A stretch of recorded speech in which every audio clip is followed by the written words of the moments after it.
சபாநாயகர் அவர்களே, இப்பொழுதும் நாங்கள் இங்கே பேசிக் கொண்டிருக்கிறோம். ஒரு ஜனாதிபதி தேர்தல் பற்றி பேசப்படுகிறது. இந்த நாட்டில் பெண்களுடைய உரிமை தொடர்பிலே பேசப்படுகின்றது. ஆனால் இந்த நாட்டிலே இப்பொழுதும் கைதுகளும் விசாரணைகளும் தொடர்ந்த வண்ணம் இருக்கின்றன.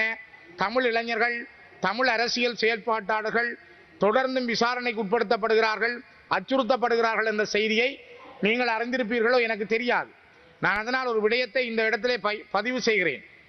வடக்கு கிழக்கில் ஜனாதிபதிக்காக ரணில் விக்ரமசிங்க இந்த நாட்டினுடைய ஜனாதிபதிக்கு என்னால் எழுதப்பட்ட கடிதத்தையும் நான் இந்த சபைக்கு சபாபீடத்துக்கு சமர்ப்பித்து அந்த கடிதத்தில் உள்ள விடயத்தை நான் குறிப்பிட விரும்புகிறேன். வடக்கு கிழக்கின் தமிழ் தேசிய தளத்தில் இயங்கு நிலையில் உள்ள பல நிலைப்பட்ட ஆர்வலர்களதும் சமூக மற்றும் அரசியல் செயல்பாடுகளை முடக்கி அவர்களை அச்சுறுத்தும் வகையிலான கைதுகளும் விசாரணைகளும் பரவலாக இடம்பெற்று வருகின்றமை தங்கள் அரசின் மீதான எதிர்நிலை கருத்தியலை மக்கள் மத்தியில் ஏற்படுத்தியுள்ள நிலையில் சமகாலத்தில் நடைபெற்றுள்ள கீழ்வரும் விடயங்கள் மீது தங்களின் மேலான கவனத்தை கோருகிறேன். தோணிக்கல் வவுனியாவை நிரந்தர வதிவிடமாக கொண்ட முன்னாள் போராளியும் சமூக செயல்பாட்டாளருமான திரு செல்வநாயகம் ஆனந்தவர்ணன் அரவிந்தன் அவர்கள் கடந்த 2024 3 26 அன்று பயங்கரவாத குற்றத்தடுப்பு மற்றும் விசாரணை பிரிவினரால் கொழும்பில் வைத்து கைது செய்யப்பட்டு தற்போது வெலிக்கடை சிறையில் தடுத்து வைக்கப்பட்டுள்ளார். முன்னாள் போராளியான இவர் 2009 முதல் 2017 வரையான 8.5 ஆண்டுகள் தமிழ் அரசியல் கைதியாக சிறையில் அடைக்கப்பட்டு விடுவிக்கப்பட்டிருந்தார். பல்வேறு சமூக இடர்பாடுகளை எதிர்நோக்கியுள்ள முன்னாள் போராளிகளினதும் அவர்களது குடும்பங்களதும் கல்வி மற்றும் பொருளாதார நெருக்கீடுகளை தீர்க்கும் மனிதாபிமான செயல்பாடுகளில் ஈடுபட்டு வந்த இவர் விடுதலை புலிகளை மீளுருவாக்கம் செயற்பாடுகளில் ஈடுபட்டார் என்ற குற்றச்சாட்டின் அடிப்படையில் வாக்குமூலம் பெறுவதற்காக கொழும்பில் உள்ள டிஐடி அலுவலகத்திற்கு அழைக்கப்பட்டு அங்கு வைத்தே கைது செய்யப்பட்டு கடந்த 2 மாதங்களாக வெலிக்கடை சிறையில் அடைக்கப்பட்டுள்ளார். கடந்த 2024 5 7 நானும் சக பாராளுமன்ற உறுப்பினர் கௌரவ செல்வராஜா கஜேந்திரன் அவர்களும் வெலிக்கடை சிறைச்சாலைக்கு சென்றிருந்த போது தன்னை விடுதலை செய்யுமாறு கோரி 2 நாட்கள் சிறைக்குள் உண்ணாவிரத போராட்டத்தில் ஈடுபட்டிருந்த ஆனந்தவர்ணன் அப்போதே உடல்நிலை தளர்ந்திருந்ததை நான் நேரடியாக அவதானித்திருந்தோம். ஆனால் இதுவரை அவர் என்ன நிலையில் இருக்கிறார் என்பதை இந்த அரசாங்கமோ அல்லது சிறைச்சாலை நிர்வாகமோ வெளிப்படுத்தப்படவில்லை. அதேவேளை திருகோணமலை மாவட்டத்தின் மூதூர் பகுதியைச் சேர்ந்த திரு சுதாகரன் என்பவர் இந்தியாவிலிருந்து திரும்பும் போது கைது செய்யப்பட்டு கடந்த 1 வருடமாக வெலிக்கடை சிறையில் தடுத்து வைக்கப்பட்டுள்ளார். இவரும் ஒரு முன்னாள் போராளி. இவருடைய குடும்பம் நாளாந்த சீவியத்துக்கே மிகப்பெரிய நெருக்கடிகளை சந்திக்கிறார்கள். இது தவிர கிளிநொச்சி மாவட்டத்தில் இலங்கை தமிழரசு கட்சியினுடைய முதன்நிலை செயல்பாட்டாளர்களாக உள்ள கீழ்வரும் 6 பேரும் வெவ்வேறு காரணங்களின் நிமித்தம் பயங்கரவாத குற்றத்தடுப்பு மற்றும் விசாரணை பிரிவினரால் அண்மையில் தனித்தனியே விசாரணைகளுக்கு உட்படுத்தப்பட்டுள்ளமை கட்சியின் செயல்பாட்டாளர்கள் மற்றும் ஆதரவாளர்களிடையே பல்வேறு எதிர்வலைகளை ஏற்படுத்தியுள்ளது. ஒன்று, இலங்கை தமிழரசு கட்சி கிளிநொச்சி மாவட்ட கிளையின் செயலாளர் திரு வீரவாகு விஜயகுமார் கடந்த 2024 2/14 மற்றும் 2024 5/31 பயங்கரவாத குற்றத்தடுப்பு மற்றும் விசாரணை பிரிவினரால் கிளிநொச்சி பரந்தனில் அமைந்துள்ள அவர்களது அலுவலகத்துக்கு அழைக்கப்பட்டு நீண்ட நேரங்கள் விசாரணைக்கு உட்படுத்தப்பட்டுள்ளார். உளவியல் ரீதியாகவும் செயல்பாட்டு ரீதியாகவும் மனமுடைந்திருப்பதையும் நான் இந்த இடத்திலே பதிவு செய்கிறேன். 2வது, கரச்சி பிரதேச சபையின் மேனாள் உறுப்பினரான திரு சண்முகராஜா ஜீவராஜா கடந்த 2024 4 பயங்கரவாத குற்றத்தடுப்பு மற்றும் விசாரணை பிரிவினரால் கொழும்பில் அமைந்துள்ள அவர்களது அலுவலகத்துக்கு அழைக்கப்பட்டு விசாரணைக்கு உட்படுத்தப்பட்டுள்ளார். இவரோடு இணைந்து இவருக்கு பிற்பாடு ஈழத்து எழுத்தாளரும் நமது கட்சியின் செயற்பாட்டாளரும் கிளிநொச்சி முருகானந்தா கல்லூரியினுடைய ஆசிரியருமான தீபச்செல்வன் என அறியப்படும் திரு பாலேந்திரம் பிரதீபன் அவர்கள் கடந்த 2024 4/11 பயங்கரவாத குற்றத்தடுப்பு மற்றும் விசாரணை பிரிவினரால் கிளிநொச்சி பரந்தனில் அமைந்துள்ள அவர்களது அலுவலகத்துக்கு அழைக்கப்பட்டு விசாரணைக்கு உட்படுத்தப்பட்டுள்ளார். பூநகரி பிரதேச சபையின் மேனாள் தவிசாளரும் கிளிநொச்சி முழங்காவில் மகாவித்தியாலயத்தின் ஆசிரியருமான திரு சிவகுமாரன் ஸ்ரீரஞ்சன் கடந்த 2024 4/20 பயங்கரவாத குற்றத்தடுப்பு மற்றும் விசாரணை பிரிவினரால் கிளிநொச்சி பரந்தனில் அமைந்துள்ள அவர்களது அலுவலகத்துக்கு அழைக்கப்பட்டு விசாரணைக்கு உட்படுத்தப்பட்டுள்ளார். கரச்சி பிரதேச சபையின் மேனாள் தவிசாளர் திரு அருணாசலம் வேளமாளிகன் கடந்த 2 பயங்கரவாத குற்றத்தடுப்பு மற்றும் விசாரணை பிரிவினரால் கிளிநொச்சி பரந்தனில் அமைந்துள்ள அவர்களது அலுவலகத்துக்கு அழைக்கப்பட்டு விசாரணைக்கு உட்படுத்தப்பட்டுள்ளார். பூநகரி பிரதேச சபையின் மேனாள் உறுப்பினர் திருமதி ஜெயசித்ரா தயானந்தன் கடந்த 2024 5/27 பயங்கரவாத குற்றத்தடுப்பு மற்றும் விசாரணை பிரிவினரால் கொழும்பில் அமைந்துள்ள அவர்களது அலுவலகத்துக்கு அழைக்கப்பட்டு விசாரணைக்கு உட்படுத்தப்பட்டுள்ளார். இலங்கை தமிழரசு கட்சியின் மத்திய செயற்குழு உறுப்பினரான திரு கருப்பையா ஜெயக்குமார் அவர்கள் இன்றைய தினம் நான் இப்பொழுது பேசிக் கொண்டிருக்கும் பொழுது 2024/6 பயங்கரவாத குற்றத்தடுப்பு மற்றும் விசாரணை பிரிவினரால் கிளிநொச்சி பெரந்தனில் அமைந்துள்ள அவர்களது அலுவலகத்துக்கு விசாரணைக்காக அழைக்கப்பட்டு இப்பொழுது விசாரிக்கப்பட்டுக் கொண்டிருக்கிறார்.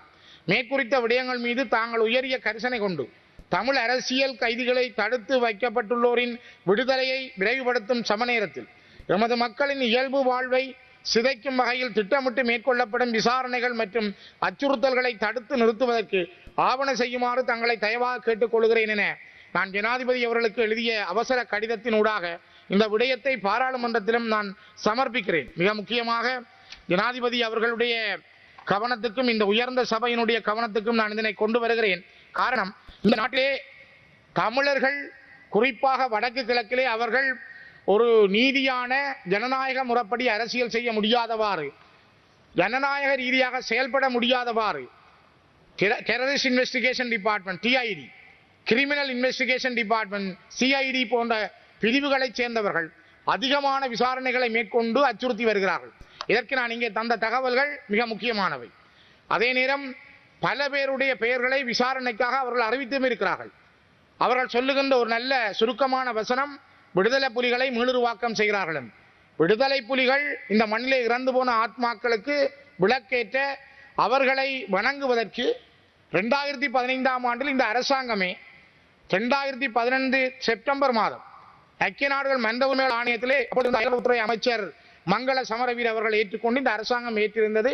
அந்த வணக்க நிகழ்வுகளுக்கு நாங்கள் நிலைமாறுகால நீதி பொறிமுறையின் அடிப்படையில் அனுமதிக்கிறோம். 2016ஆம் ஆண்டிலே நாங்கள் அப்பொழுது இந்த மைத்ரிபால சிறிசேன ஜனாதிபதி அவர்களை இதே பாராளுமன்ற கட்டிடத்திலே கண்டு கதைத்த பொழுது அவர் சொன்னார், நீங்கள் வணக்கம் செலுத்துவதற்கு இந்த தடைகளும் இல்லை. ஆனால் அங்கே வைக்கின்ற பூக்கள், அங்கே வைக்கின்ற அடையாளங்கள், அங்கே இருக்கின்ற வணக்க முறைகளை அல்லது ஒரு கல்லு கூட நட முடியாதவாறு முழங்காவிலே இருக்கின்ற போலீசார், மாங்குளத்திலே இருக்கின்ற போலீசார், கிளிநொச்சியிலே இருக்கின்ற போலீசார் மாறி மாறி அந்த ஒவ்வொரு செயல்பாட்டாளர் மீதும் முறைப்பாடுகளை செய்வதன் மூலமும் அங்கே பெரந்தனில் மட்டுமல்ல கிளிநொச்சியிலும் இருக்கின்ற புலனாய்வுத்துறையைச் சேர்ந்தவர்கள் அடிக்கடி விசாரணைகளுக்கு உட்படுத்துவதன் மூலமும் இந்த செயல்பாட்டாளர்கள் மக்கள் மிகவும் அச்சத்துக்குள்ளாகி இருக்கிறார்கள். இந்த திறம் இந்த நாட்டுக்கு உகந்ததா என்பதை தயவு செய்து சிந்தியுங்கள்.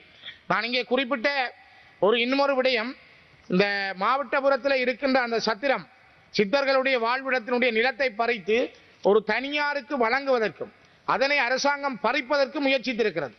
பல அண்மையிலே ஜனாதிபதி ரணில் விக்ரமசிங்க அவர்கள் யாழ்ப்பாணம் சென்ற பொழுது நெல்லை ஆதீனத்தை சந்தித்த பொழுதும் அங்கு ஆறு திருமுருகன் அவர்களாலும் சிவபூமி அறக்கட்டளையினுடைய பணிப்பாளர் தலைவர் ஆறு திருமுருகன் அவர்களாலும் நெல்லை ஆதீன முதல்வர் அவர்களாலும் இந்த காணியை விடுவித்து தாருங்கள் என்று கேட்ட பொழுது நாங்கள் விடுவிக்கிறேன் செய்கிறேன் என்று சொல்லி வந்த ஜனாதிபதி இதுவரை விடுவிக்கவில்லை என்ற ஆதங்கம் அவர்களிடம் உண்டு.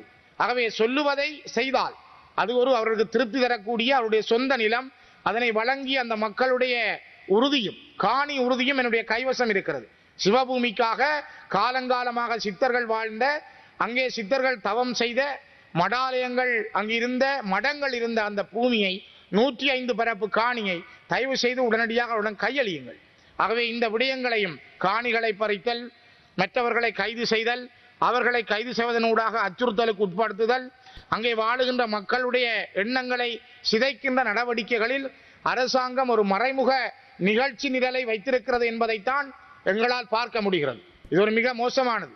இந்த நிலைமைகள் மாற்றப்பட வேண்டும். இந்த நாட்டிலே பெண்களுக்குரிய உரிமை, பெண்களுக்குரிய அரசியல் அந்தஸ்து, அவர்களுக்கான சம அந்தஸ்து என்பது நாங்கள் திறந்த வெளியிலே பல முறை சொல்லியிருக்கிறோம்.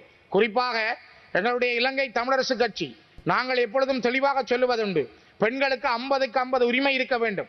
வெறுமனே நீங்கள் உள்ளூராட்சி தேர்தல்களில் மட்டும் ஊராட்சி மன்ற தேர்தலுக்கு 25% ஒதுக்கீடை பெண்களுக்கு ஒதுக்கிவிட்டு ஏனைய தேர்தல்களில் அவ்வாறான ஒதுக்கீடு பற்றி எந்த தகவலும் சொல்லாமல் இருப்பது இந்த நாட்டின் சட்டத்துக்குள் அது ஒரு மிக பாதகமானது. ஏன் இந்த நாட்டிலே 50க்கு 50 இருக்கட்டும், பெண்களுக்கு 50%, ஆண்களுக்கு 50% அந்த ஒதுக்கீட்டை கொண்டு வாருங்கள். பெண்களுக்குரிய உரிமையை அங்கீகரியுங்கள். அப்பொழுதுதான் இந்த நாட்டினுடைய அபிவிருத்தி, இந்த நாட்டினுடைய எழுச்சி, இந்த நாட்டிலே ஒரு நல்ல காரியங்கள் என்பன ஏற்படுவதற்கான வாய்ப்பாக பெண்கள் அமைவார்கள். அந்த நிலையிலும் கூட நான் திரும்பவும் பதிவு செய்கிறேன். நாங்கள் மிக தெளிவாக பதிவு செய்கிறோம். இலங்கை தமிழரசு கட்சி நாங்கள் 50க்கு 50% பெண்களுக்கான உரிமைகளை வழங்குவதற்கு எந்த காலத்திலும் தயாராக இருக்கிறோம். அந்த சட்டத்தை நீங்கள் கொண்டு வந்தால் எங்களுடைய கட்சி அதுக்கு ஆதரவாக இருக்கும் என்பதையும் நான் இந்த இடத்திலே பதிவு செய்கிறேன். இன்றைய பதிவுகளோடு மிக முக்கியமாக இன்று இந்த நாட்டிலே ஒரு மிகப்பெரிய இடர் நடந்து கொண்டிருக்கிறது. மிகப்பெரிய வெள்ளப்பெருக்கு காரணமாக நாட்டினுடைய 23 மாவட்டங்களில் 87,000 பேர் பாதிப்படைந்திருக்கிறார்கள். 87,000 பேருக்கு மேல், குறிப்பாக 251 பிரதேச செயலாளர் பிரிவுகளில் 23,723 குடும்பங்களை சேர்ந்த 87,376 பேர் பாதிக்கப்பட்டுள்ளனர் என இன்றைய வீரகேசரி, தினக்குரல், தமிழன் பத்திரிகைகள் செய்தி வெளியிட்டிருக்கின்றன. நான் இன்று பத்திரிகைகளில் பார்த்த செய்திகளையும் அடிப்படையாக வைத்து நான் இந்த தகவலை வெளியிடுகிறேன். மிக முக்கியமாக இன்றைய வீரகேசரி பத்திரிகையில் 2 வாரங்களில் 24 பேர் இதுவரை உயிரிழந்துள்ளார்கள் என்ற செய்தியும் முன்பக்கத்திலே இடப்பட்டிருக்கிறது. இந்த நாடு ஒரு மிகப்பெரிய இடரை சந்தித்திருக்கிறது. பல மாவட்டங்களில் மக்கள் பயணம் செய்ய முடியாமல் இருக்கிறார்கள். பாதைகளில் மண் சரிவுகள், மலைகள் சரிந்திருக்கிறது. மக்களுடைய போக்குவரத்து நிலைகள் பாதிக்கப்பட்டிருக்கிறது. இந்த இடத்திலே இந்த இடர் காரணமாக உயிரிழந்த மக்களுக்கு நான் இந்த உயர்ந்த சபையினூடாக என்னுடைய அனுதாபங்களை தெரிவித்துக் கொள்கிறேன். என்னுடைய மக்கள் சார்பாகவும் என்னுடைய அனுதாபங்களை நான் இந்த இடத்திலே தெரிவித்துக் கொள்கிறேன். ஆனால் இந்த நாட்டிலே இருக்கின்ற இந்த இடர்கள் ஒவ்வொரு வெள்ளம் வருகிற பொழுதும், இடர்கள் வருகிற பொழுதும் அதிகமாக மலையகம் சார்ந்த எங்களுடைய சகோதரர்கள் அதிகமாக பாதிக்கப்படுகிறார்கள். அவர்களுக்கான ஒரு நிரந்தர வாழ்வு, நிரந்தர போக்குவரத்து, அவர்களுடைய நிம்மதியான வாழ்வு என்பதற்கு இந்த இடர், அதிலும் கூடுதலாக மழை வெள்ளம், மண் சரிவுகள் வருகின்ற பொழுது அதிகமாக பாதிக்கப்படுகின்றவர்களாக இருக்கிறார்கள். அதற்கான ஒரு வழிமுறை, ஒரு பொறிமுறை உருவாக்கப்பட வேண்டும் என்பதையும் நான் இந்த இடத்திலே பதிவு செய்கிறேன். இத்தோடு ஊர்காவத்துறை பகுதியைச் சேர்ந்த 2 பெண் குழந்தைகள் நேற்று முன்தினம் அவர்கள் ஒரு சைக்கிளிலே ஒரு பாதையால் செல்லுகிற பொழுது, வயலின் வரம்பு பாதையால் செல்கிற பொழுது ஒரு குழியிலே தவறுண்டு விழுந்து 2 பேரும் மரணத்தை சம்பவித்திருக்கிறார்கள். அதுவும் இந்த காலத்திலே நடைபெற்ற ஒரு இடர். ஊர்காவத்துறையைச் சேர்ந்த நிரோசன் விதுஷா 11 வயசு, நிரஞ்சன் அனுஷ்கா 5 வயது அருகிலுள்ள கடைக்கு துவிச்சக்கர வண்டியிலே செல்லும் பொழுது அவர்கள் போற வழியிலே இருந்த ஒரு குட்டையில் தவறி விழுந்ததன் காரணமாக இந்த 2 பிள்ளைகளும் அந்த இடத்திலே உயிரிழந்திருக்கிறார்கள். இதையும் இந்த நாட்டிலே ஏற்பட்ட இடர்களுக்கு மத்தியில் வெள்ளப்பெருக்கு காரணமாக யாழ்ப்பாண மாவட்டத்தில், குறிப்பாக ஊர்காவத்துறை தீவகத்தினுடைய ஊர்காவத்துறையிலே வெள்ளம் தேங்கி நின்ற பொழுது வளமையான பாதையாக கருதி சென்ற இந்த குழந்தைகள் தங்களுடைய அறியாமை, அந்த வயசிலே இருக்கின்ற துடிப்பு, அந்த குழந்தைகளை அந்த குட்டையிலே இருக்கிற நீர் உயிரை பறித்திருக்கிறது. அந்த குழந்தைகளுக்கும் நான் இந்த உயர்ந்த சபையிலே என்னுடைய அனுதாபங்களை தெரிவித்துக் கொள்கிறேன். மிக முக்கியமாக பிரதி சபாநாயகர் அவர்களே, நாட்டினுடைய வளர்ச்சி, நாட்டினுடைய முன்னேற்றம் என்பது இங்கே வாழுகின்ற ஒவ்வொரு மனிதனுடைய தனி மனித செயல்பாடுகளிலும் அடங்கி இருக்கிறது. ஒவ்வொரு மனிதனுக்கும் இருக்கிற அர்ப்பணிப்பும் தியாகமும், அந்த தியாகத்தினுடான வளர்ச்சியும் ஒரு நாட்டினுடைய முன்னேற்றத்திலே பெரும் பங்கை காட்டுகிறது. ஆனால் ஒரு இனம் அச்சுறுத்தப்பட்டு, அளவிலே சிறிய ஒரு தேசிய இனமான தமிழினம் எப்பொழுதும் நிலம் பறிக்கப்பட்டு, இராணுவ பிடிக்குள் வைக்கப்பட்டு, அவர்கள் விசாரணைகளுக்கு உட்படுத்தப்பட்டு அடக்கப்படுகின்ற பொழுது அவர்களுடைய நிம்மதியற்ற வாழ்வு என்பது ஏனைய இனத்தையும் இந்த மண்ணிலே நிம்மதியாக வாழ விடாது என்பதைத்தான் நான் இந்த இடத்திலே பதிவு செய்கிறேன். மிக முக்கியமாக இவற்றுக்கு ஒரு நீதியான தீர்வு வேண்டும். இந்த நிலைமைகள் நடைபெறாமல் தடுக்கப்பட வேண்டும். அதன் மூலமும் பெண்களுக்கான உரிமைகள் என்பது சரியான முறையில் இந்த நாட்டில் இருக்கின்ற ஒவ்வொருவரும் சிந்தித்தால், அவர்களுக்கான இடத்தை கொடுத்தால் இந்த நாட்டினுடைய முன்னேற்றம் என்பதையும் கட்டிக்காக்க முடியும் என்பதை பதிவு செய்து நிறைவு செய்கிறேன்.